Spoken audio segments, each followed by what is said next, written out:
নমস্কার বন্ধুরা, বেঙ্গল ফুড চ্যানেলে আপনাদের স্বাগত জানাই। তো চলুন আজকে একটু স্পেশাল ভাইরাল কাঁচা আমের আমসত্ত্ব বানিয়ে দেখি পারি কিনা। তো এখানে দুটো কাঁচা আম নিয়ে নিয়েছি। আমগুলো বোটাটা কেটে ভালো করে জলে কষটা ধুয়ে নিলাম। এবার একটা চাকুর সাহায্যে আমগুলো কেটে নেবো। আমগুলো কেটে নিতে বলছি, আমি তো কোনোদিন এরকম বানাইনি, জানি না বানাতে পারবো কিনা কাঁচা আমের আমসত্ত্ব। তো দেখি কতদূর কী বানানো যায়। চলুন, আমগুলো ভালো করে কেটে ধুয়ে জলে ধুয়ে নিচ্ছে, পরিষ্কার করে ছাড়িয়ে। এবার আমগুলো টুকরো টুকরো করে কেটে নেব।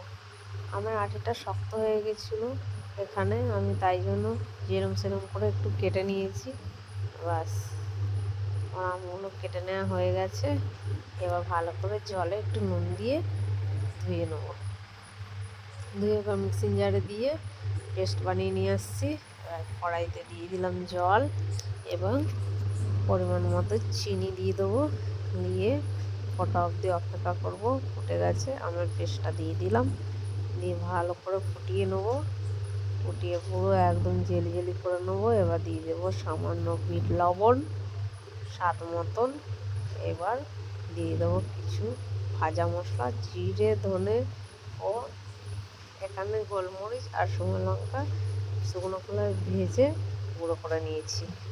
দিয়ে এবার ভালো করে নেড়ে ছেড়ে হয়ে এসছে পুরো জেলি জেলি। দিয়ে দিলাম থালায় সর্ষের তেল মাখিয়ে। দুটো থালায় আমার ভরে গেছে। এবার দিয়ে দেবো ছাদে, রোদে দিয়ে আসবো। রোদে দিয়ে এসে পরে দেখাচ্ছি। দেখুন এরকম হয়েছে শুকিয়ে। তো একটা চাকুর সাহায্যে কেটে নিলাম। নিয়ে এবার সাইডটা ভালো করে তুলে দেখি হলো কি না। হালকা হালকা রোল করলো, হ্যাঁ হয়েই গেছে প্রায়। আর একটু শুকালে বেশি ভালো হতো। আস্তে আস্তে করে রোল রোল করে নেবো সবগুলো। তো আমি একটু আলাদা স্টাইলের করলাম, বলবেন কেমন হয়েছে। বাড়িতে ট্রাই করবেন, যদি ভালো লাগে অবশ্যই একটা লাইক করবেন।